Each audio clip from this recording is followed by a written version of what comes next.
too. We show them. Oh. My mic.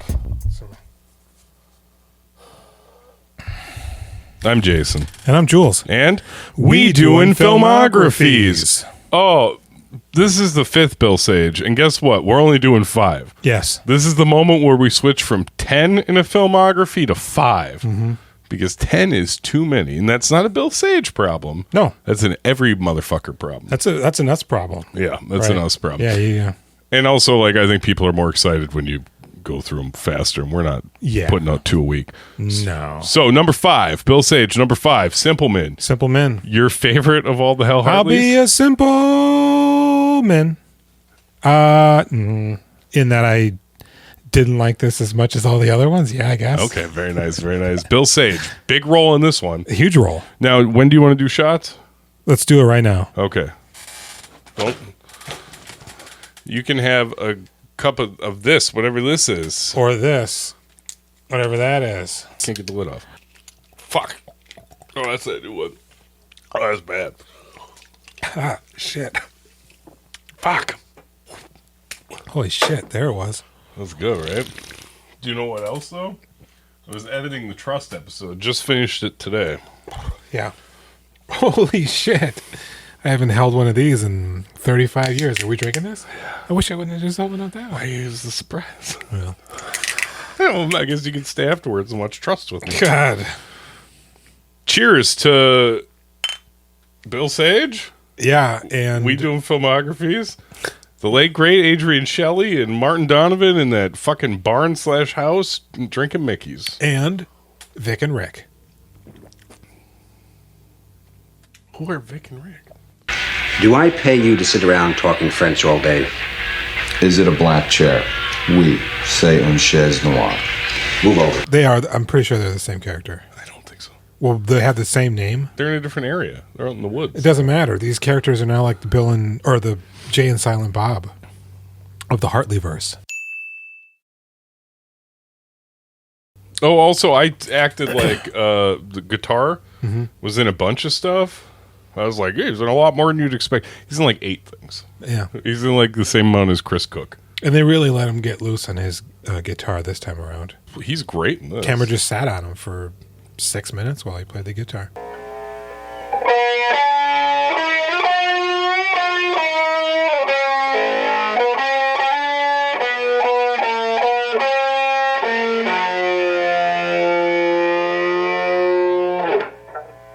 There was no trivia or facts for this thing.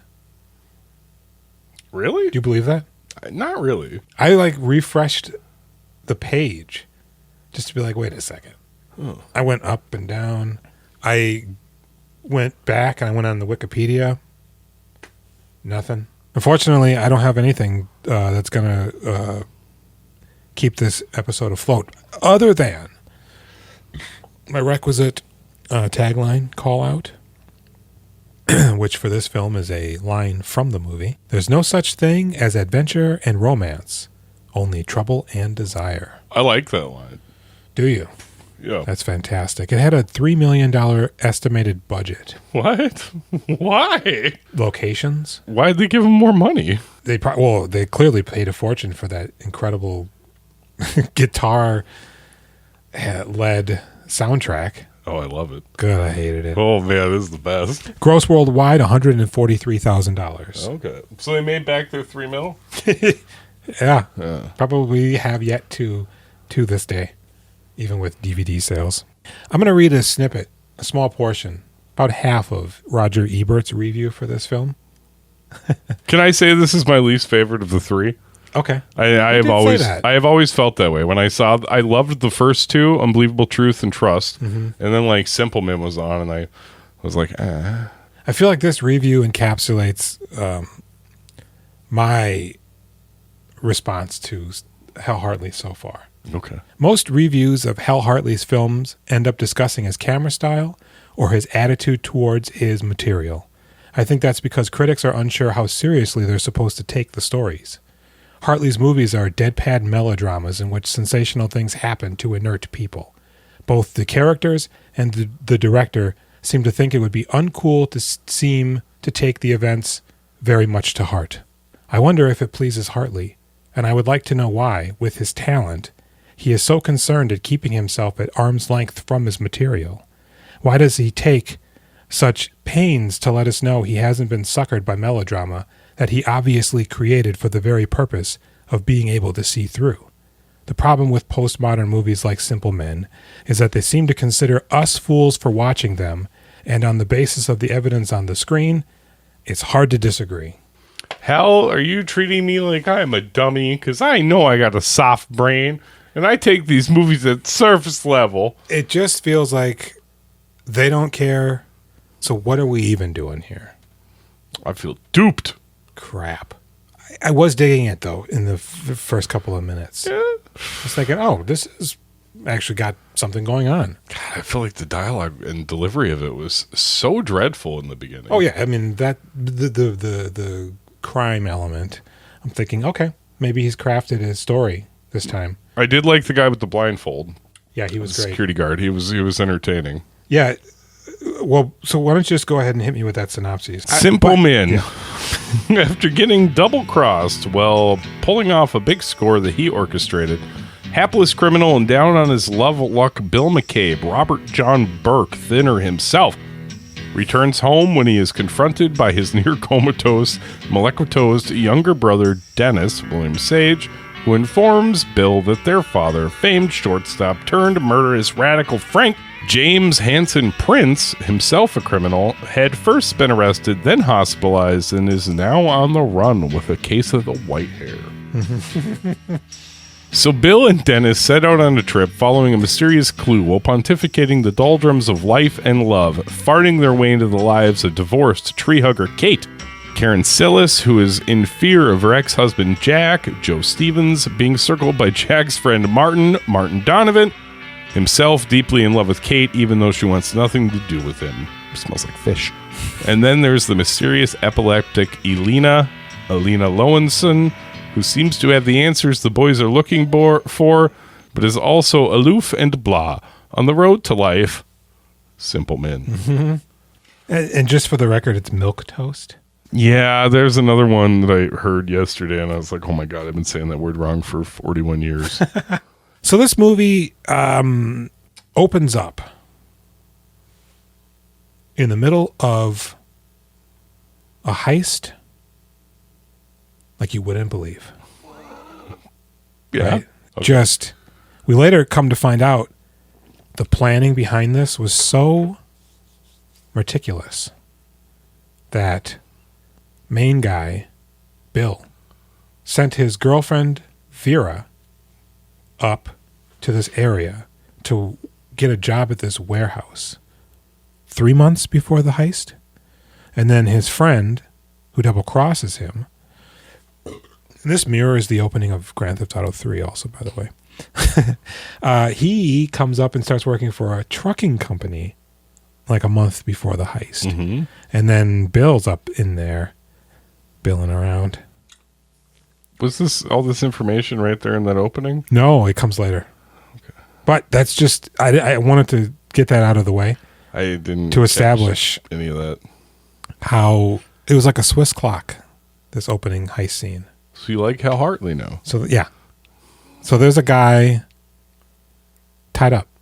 Yeah. Security guard. He's got a blindfold on. Don't move. Okay. Did you just move? My foot's asleep. The security guard's name is Richard Reyes. That's not the guy. The Night Stalker! No, so the security guard's tied up. And he's got a fucking necklace on for the Virgin Mary. And what is his name? I don't want to keep calling him Bill. Robert John Burke. RJB. Oh, shrapnel. I was real scared that would break. Mm-hmm. He gets double crossed by his partner and his girlfriend. They stole $600,000 worth of computers. Probably like IBM 2s. It'd be funny if they time traveled to the future. It'd be worth zero. You'd have to pay so much money to have it disposed of. Oh, no. There'd be so many retro geeks who would be like, $3 million, please. Oh, because they got all that Bitcoin? Mm-hmm. Yeah. And they're nerds for that shit. They have sex with those machines. Eat them. They give them $3,000. They're like, we're going to take these PCs and bounce. $3,000? I put this whole thing together.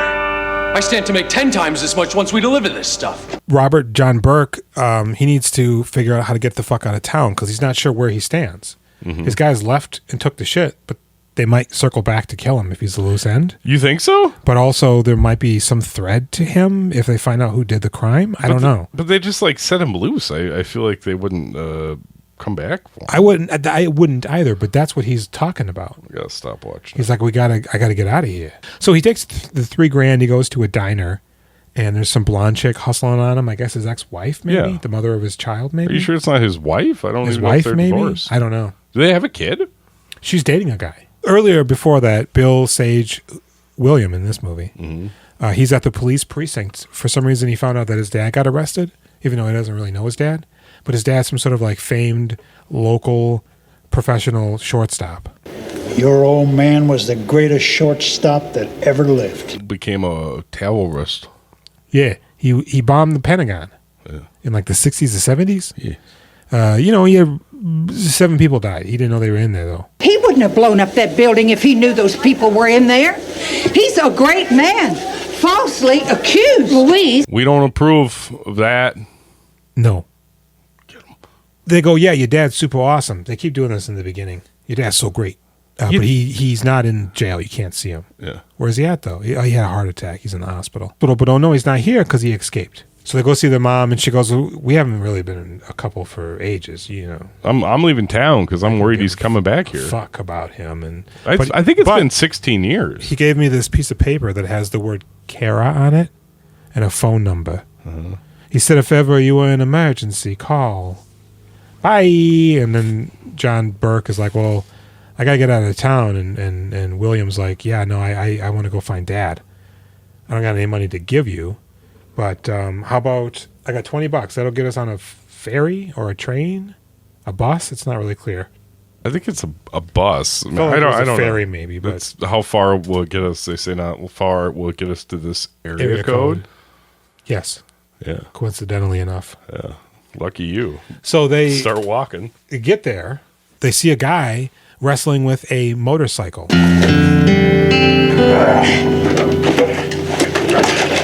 He punches the Takes him a punches the while. light out real quick. And he's a real Rich Evans looking motherfucker. I really liked this guy. I did too. He's like drunk. He seems Later, he's kind of homeless, but he's just a guy, right? I have no idea because then immediately after that we meet the new Adrian Shelley. But it almost seems like he's gone insane trying to fix this bike. That's what it seems like. He can't leave the area. He's gone crazy trying to get it to run. Sure. And they even go, why are you damaging that machine? But then there's this schoolgirl. Yeah. I thought she was pretty cute. Really? I'm ashamed because I know she's quite young. Mm-hmm. It's Holly Marie Combs from Charmed. I'd like to apologize to everyone. Sorry. Jason Burke is like, hey. Thinner? Can you curse me? You gotta go like this. On you or on me? At the same time. Hey, look, the purple drink. Yeah, I saw that. I was impressed. I'm so drunk tonight. And so John Burke is like, all right, homie, check this out. How much will you pay me to fix this motorcycle? It can't be fixed. Yes, it can. It'll never run again. Yes, it will, I promise. I'm not a priest. I'm a mechanic. Same movie. And he goes, okay, maybe though. And then he starts just espousing all this bullshit. And the guy's just like sucking on his nuts, proverbially, existentially also. And so Bill is like, I'm going to call this number. And he calls the number and it's disconnected. And then the schoolgirl, I didn't put 2 and 2 together that she was actually a schoolgirl. You thought she's just chilling in that outfit? Yeah, because we don't see the bus or anything for a while. So she approaches Bill like, hey, what's up, homie? They're in a store that Ned's parents used to own. Ned is, I think, the guy with the bike. But they're dead, so they don't own the store, but the store is wide open, and for some reason there's a British telephone booth inside of it. She goes, well, why don't you call the operator and see what's what? And he goes, okay. And so she does that. Now, Julian, phone booths, usually outside? Usually. Okay. And also not still usually in service if they're decoration in a restaurant that's been defunct for at least 2 or 3 years. Yeah. And if they are in a restaurant, usually it's just kind of like a nook. It's not an actual like phone booth. Yeah. This feels like closing door. an attraction. Yeah. Right? It probably doesn't even work. Holly Marie Combs lures people in there and then Kills them with an ice knife. Punches them in the chest. So she figures out where it is, but she drops the phone number between her legs, and Bill just like fucking dive bombs Sagaponic? to get it. And he grabs her ankle, and he's fishing for it, and she just spreads her legs. And then the nun who couldn't smoke outside comes in here to smoke like a total bitch. Were you digging that nun smoking? I was digging that nun. That's inappropriate. You're the creep now. What's the only kind of meat a priest can eat on Friday? I mean, fish None. is the... Oh, yeah, okay. That's from Up in Smoke. Cheech Strong. Cheech Strong. I know Cheech Chong. He taught it my own. So he's looking at her cooch. The nun catches it. She's like, bitch, get on the bus. You're a teenager. Yeah. And she looks at Bill like... Bill's like, all right. He went into He went it? into it. Damn. She birthed him later. Oh, shit. So they get out of there, and he figures out nothing. But she does whisper to John David Burke, Papa Dondoc. You're working hard to say it wrong every time? I don't know what it is. Robert John Burke? Robert John Burke. He beat you up. He looks strong. She goes, Papa Dapadama, or whatever. She gives him the name of the place, but he doesn't know what the fuck that means. So he knows where it is, but he doesn't know what that means. She told Sage, too, though. She didn't, because the nun's like, we got to go. I thought she said it out loud. Papa Dabaduba. He goes, hey, I tell you what, if I fix this bike, here's a gun. You can sell it for money to Ned. I'll take the bike. He goes, yeah, all right, that's cool, whatever. I would expect Ned to just put that gun right in his mouth and blow his brains out. But we know it doesn't work. Right. Right. They sleep. Oh, so they sleep in the restaurant. If you're a mechanic, though, don't you think you'd be able to fix a gun? There's far fewer parts. There's very simple. It's probably the firing pin. Do you know you can just throw bullets at people and then kill them? Yeah. Yeah. So they have a little powwow. And I first heard it, unbeknownst to me, on an Idea and Ability song called Paradise. And this is how that goes. Just be quiet and go to sleep. I can't sleep. Why not? I'm in pain. What? I got a broken heart, man. Bullshit. I do. What happened? I was set up. Double-crossed. That's a lot. That's a lot. But I'm assuming Abilities cut that up. He managed to craft a pretty odd yet succinct little narrative there. It's just a paraphrase of the entire scene in the film, which is a lot more dark because he's telling all of this about Vera and he's not going to fall in love again. And then he goes, you know what I'm going to do, though? I'm going to find a woman. And treat her nice?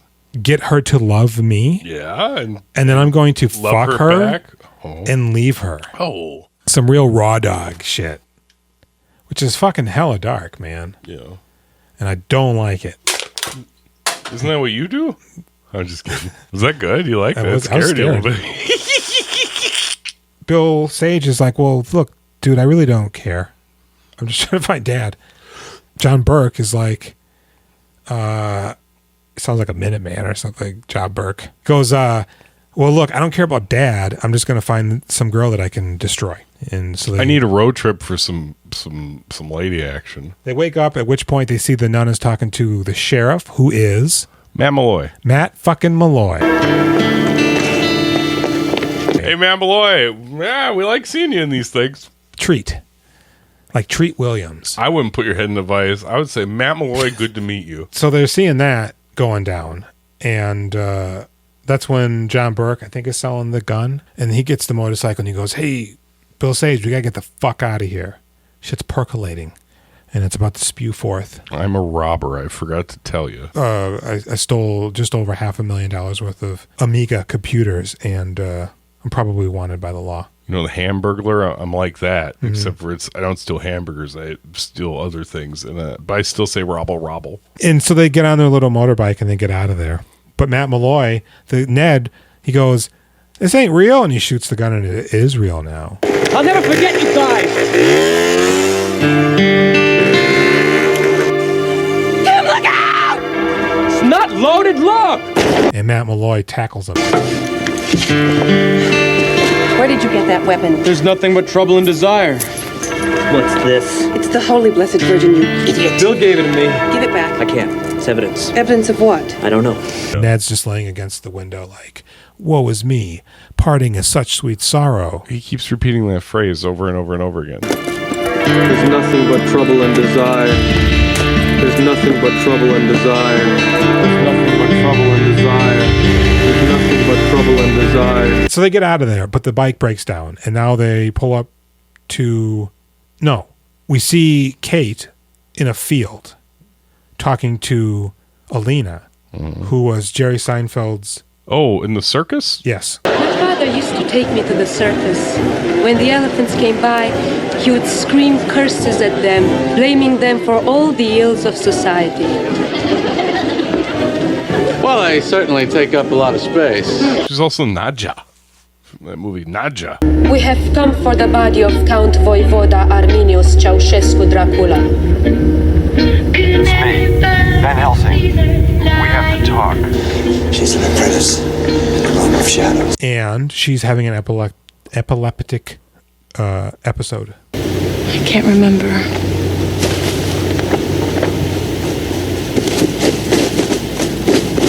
She's kind of good at... So Kate just leaves her and runs however far away. And You know, you're supposed to put as many things in their mouth as you could find. Dirt, coins, whatever. You're just supposed to like hold their head and make sure that they don't choke on their tongue. So they go back and she's laying there unconscious and Billy Sage is like, nah, she's fine. She's just knocked out, you know? Mark Donovan slowly slithers up on top of her and starts kissing her. So Will Sage picks her up and he's walking and Kate's running and John Robert Burke. Yeah, Bill Sage turns to him and he says, I think she crapped her pants. No, it's actually a lot more poignant than that. You could see John Robert Burke goes to Bill, you got her. And Bill, Robert John Burke? Yeah. What did I say? Whatever. You said Bill and then you froze and stared at the camera. Bill. Is my drunk getting you? Bill's just holding her. He's walking down the street with her. He's like, I got her. So they get home or whatever, and she's passed out or whatever. And they start talking to Kate or whatever. And she's got an ex-husband who's super violent, I guess. Whatever. Yeah, it's like, whatever, man. But we don't know who he is, and then we see him, and he's just a hot dog wiener. We don't see him for so long. Stop it. I know. We're not ready for that yet. So she's talking to John, and John goes, yeah, you know what? It's the good one.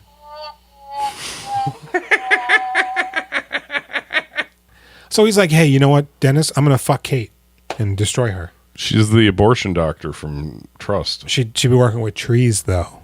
Yeah. And that's when we meet Martin Donovan.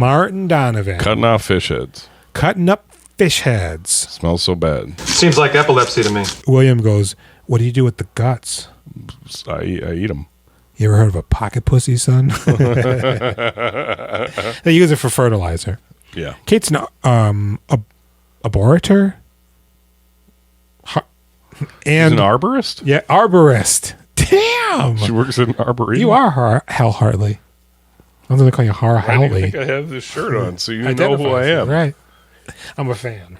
I appreciate that. Thank you for doing this podcast with me. So Kate does seem to be intrigued a little bit by John Robert Burke.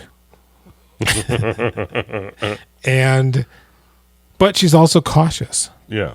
Because he's a stranger. So you run this place yourself, huh? Yes. How about a beer?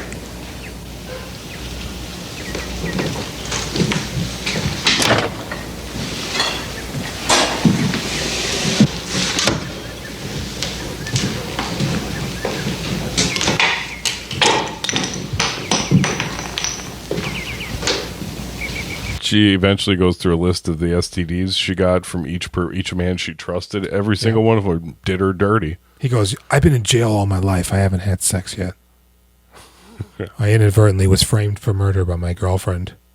who pushed her father down the stairs and blamed it on me. So I was trying to remember where you're going. Yeah. Dennis takes the bike to Vic, and this is when we see Rick doing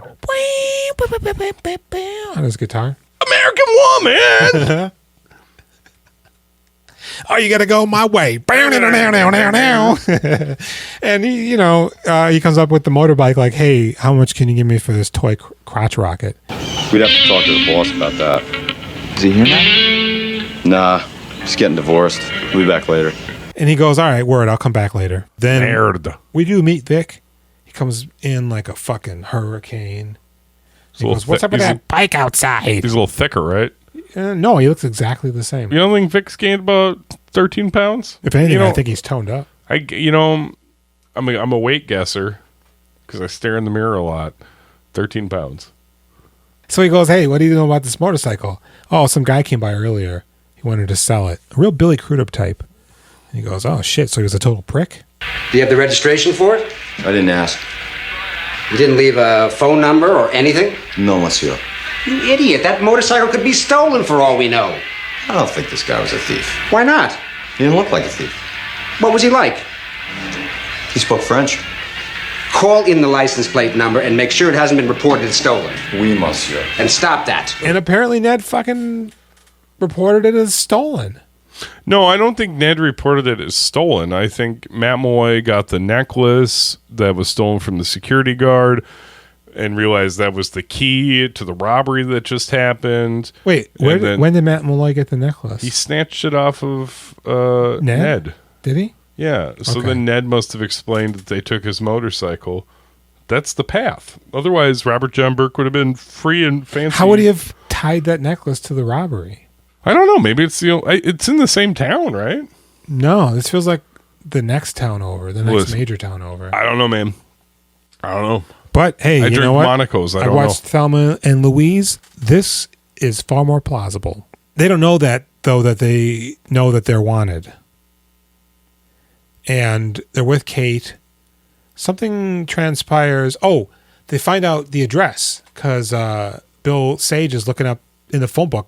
He's looking at every phone number to backtrack to an address. And that's when Martin Donovan comes in and he's busting his balls. Hey, man, who's that guy out there with Kate? Are you trying to fuck Kate? You trying to fuck her? And Kate's mine, but she don't want me. I'm asexual, homie, and your eyes are too wide apart. Bill Sage? Bill Sage is asexual in this? Yeah. I think he's just a dork.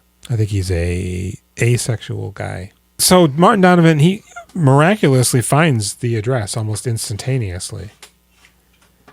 And so Bill writes it down, and John Burke, Washington, grabs it, and he goes, I'm going to go check it out. And him and Kate go to check it out in her Corsica. Yeah. You like cars.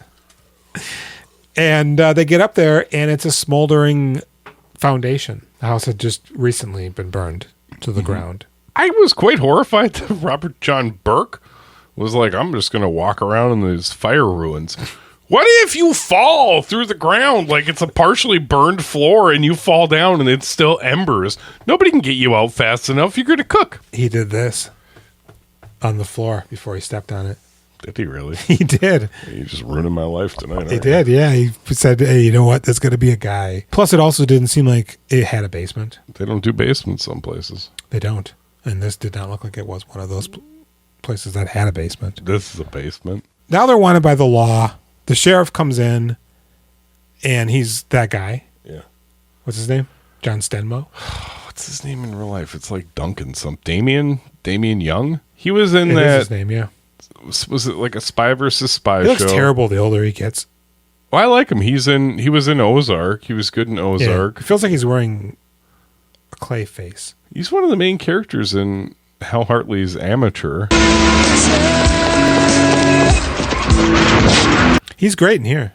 I like him. I've a real always prick. liked this guy a lot. And so the sheriff's like, all right, tell you what. That's not accurate. There's like 10 minutes on top Detain of that. him next time he shows up for that motorbike, and then I'll come in and fucking arrest him. Robert John Burke, RJB, takes it upon himself out of the thin blue air to kiss Kate on the mouth. Yeah, I like this. She slaps the shit out of him. She doesn't just slap him. She comes around up and down on his ass. I did nothing to make you think that was okay. That's what she says immediately, and that's powerful. And then I later, like that a lot, yeah. She goes, "I wasn't angry that you did it. I was angry that you thought I wouldn't object to it." Yeah, something in that effect. Like she had no options. Yeah. And I got to tell you, I'm going to stop the show right now. Okay. She is so goddamn gorgeous. Are we gonna? You want to do the? Are we gonna be the boyfriend again? And yeah, I think we need to unite. Yeah. And the actress, her name escapes me, and I'm going to take a moment because I should have it because I need to call it out. Karen Silas or Sias? Selassie. She's the best actor in this entire movie. Leaps and bounds. Okay. So much shit going on that, man, I love her. Did you get new chairs yet? No. Oh, was I supposed to? No. Beanbags. Oh, God, no. Full of pudding. Oh. How much? I don't. 200. How much do they cost or how much pudding? How much pudding?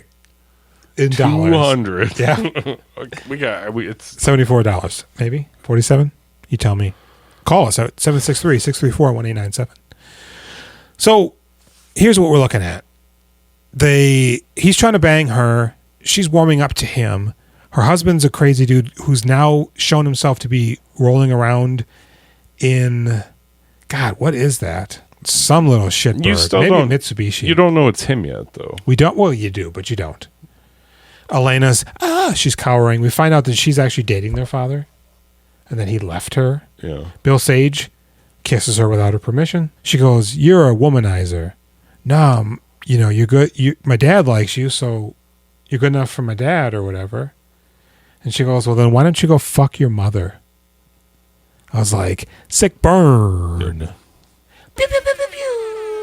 And she gets the fuck out of there. And she caresses his cheek, and he falls to the ground.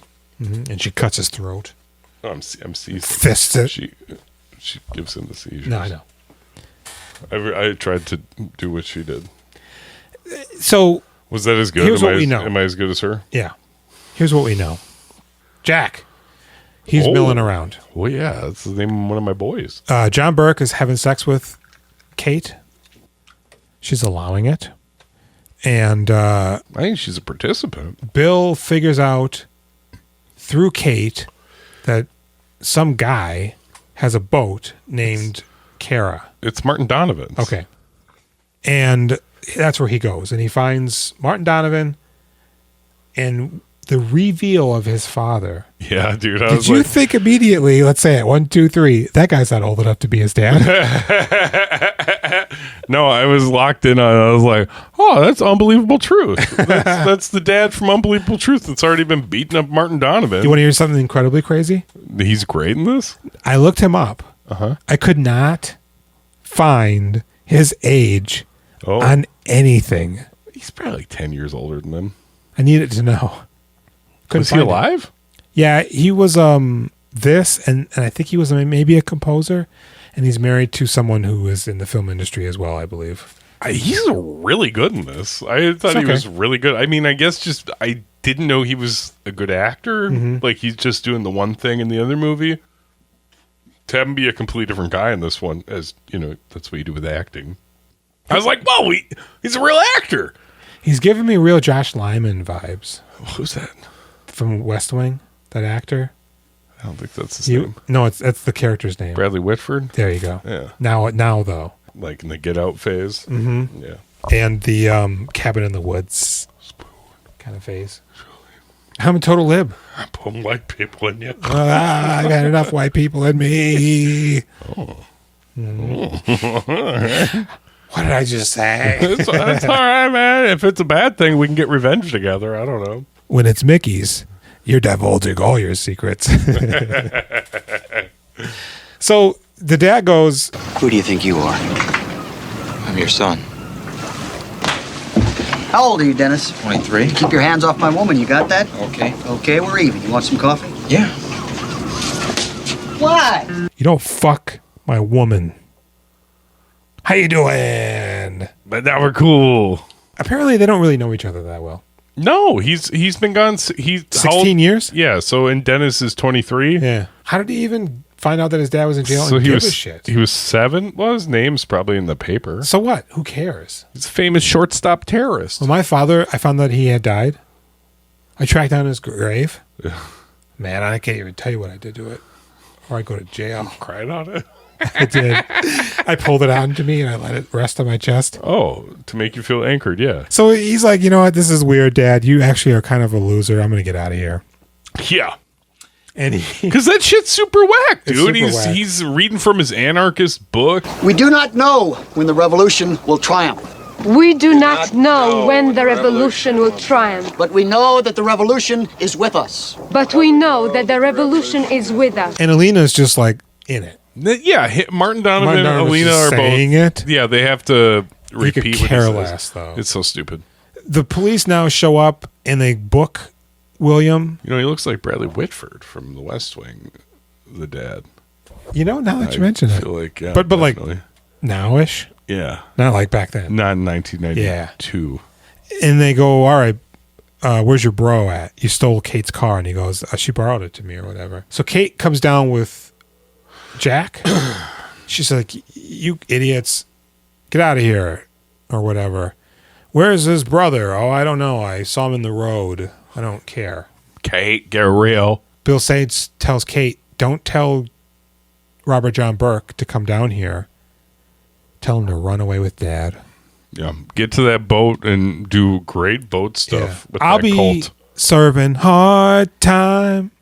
He didn't do shit. He isn't serving hard time for nothing. They're going to think he's the ringleader. You can't pin shit on him. They don't care. They play. Yeah, it doesn't really matter. The cops are bad. They don't even really give a shit because the sheriff's there weeping. I don't know. I don't have anybody to blame but myself. I mean, right from the start, it was a painful and satisfying relationship. I'm sorry. Life is sad. We did skip over Kate's husband coming back. Robert John Burke is there basically because she's frightened. He's sitting on a chair. He's apparently a really rude, crude type of dude. I thought it was really quite ominous when you see him from behind sitting out there and she like backs up and goes and get Robert John Burke and then he goes out there and just sits next to him and I'm like, this guy looks like he's insane. I was like, who is it gonna be?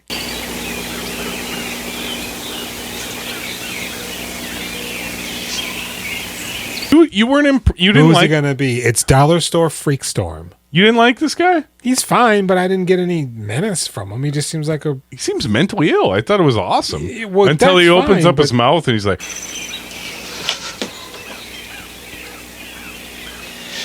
I just came back to get my leather jacket. I'm cold. I'm cold. I want my leather jacket. I'm just here for my leather jacket. Baby wants his velvet swath. Frank's real scary. I don't. Baby wants to fuck.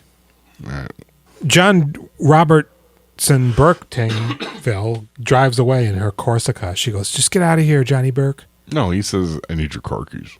And she goes, just get out of here, though. Don't go down there. She stands in front of the door.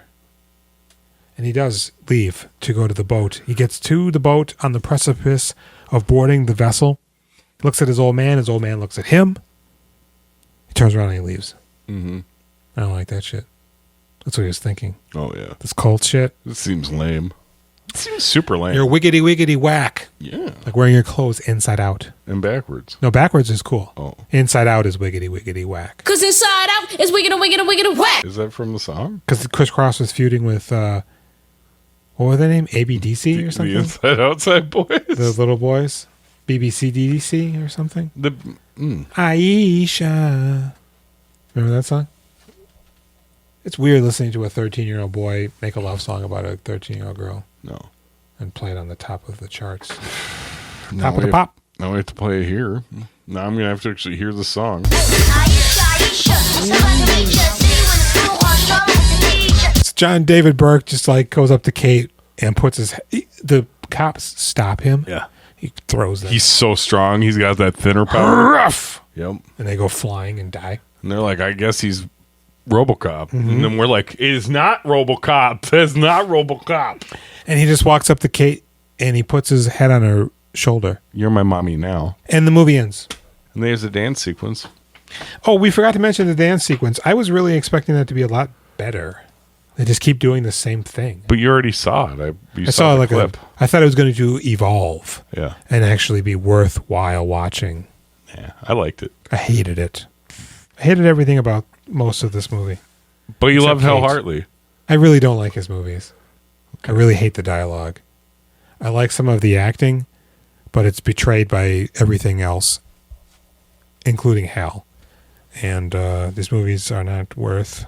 Yeah, are there any more that we're going to watch? I feel like Bill Sage is in a lot of them. I'm going to tell you something that's going to freak you out. Okay. I'm a robot. I think they're much worse. These are the real Adam good Goyen. Yeah.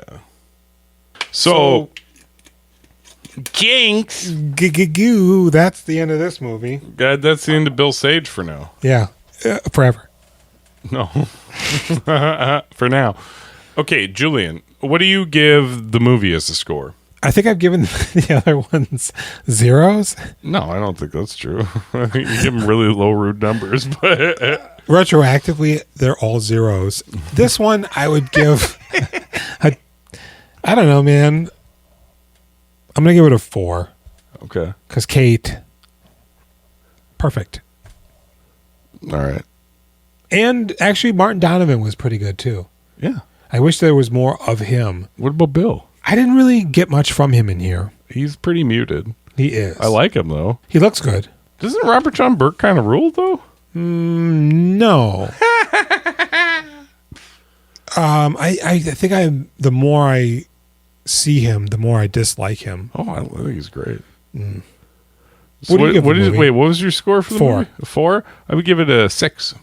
It's Monument Avenue level. You liked Monument Avenue. I did. I'll watch that before I watch this again. I know. That's what you In say fact. over and over. Okay, what do you give Billy? Billy Sage. Bill Sage, 5. I'd give him a 6.5. I liked his vibe, man. Let me ask you this. Yeah, I'm ready. Did you notice he had a little Pruitt Taylor Vince going on? With the shaky eyes? Yeah. I didn't notice that. Yeah, a couple of times. It's a little faint. Is he a drug addict? Seems like a nice guy. Nah, you know what? It was nice to see him in full length and speaking. Yeah, and but much focus. better than Laws of Gravity. Yeah. And really everything else up to this point. Well, he's pretty good in Trust. Oh, yeah. I didn't really like that character. You can find us on Instagram, Reddit, YouTube, Facebook, Threads, Discord, email. We doing filmographies. The last one at gmail.com. That's right. And I think it's something else for Discord. Go to the Films R Us. That's it. /Jason. Uh-huh. Call us at 763-634-1897. Text us. Text me. Leave us a message because Yes. he's not going to answer. No, I will not. I'll be so upset if you keep calling. Yeah. Julian? Yes, Jason. Will you please leave a review on Apple Podcasts? Yeah, and what would happen if I were to do that? What benefits would I be bestowed upon me? What do I get? You pick a movie. I get to choose a movie? You get to choose a movie and we'll cover it. And we'll cover it? Yeah. I get to? You don't get... I'm a different person. Oh, okay. Yes. Hey, Lloyd. Yeah. You could do that. Excellent. Oh, nowplaynetwork.net. Yeah. Head on over there. Fire up. There's plenty of great podcasts to choose from. Mm-hmm. My favorite, personally, Tracks of the Damned. I like the Hal Hartley Hour. You know, the Directors Club did episodes on the Hal Hartley. I'd have to assume they would because apparently people like this guy. Well, I've been Jason. And I have been Julian. And good night.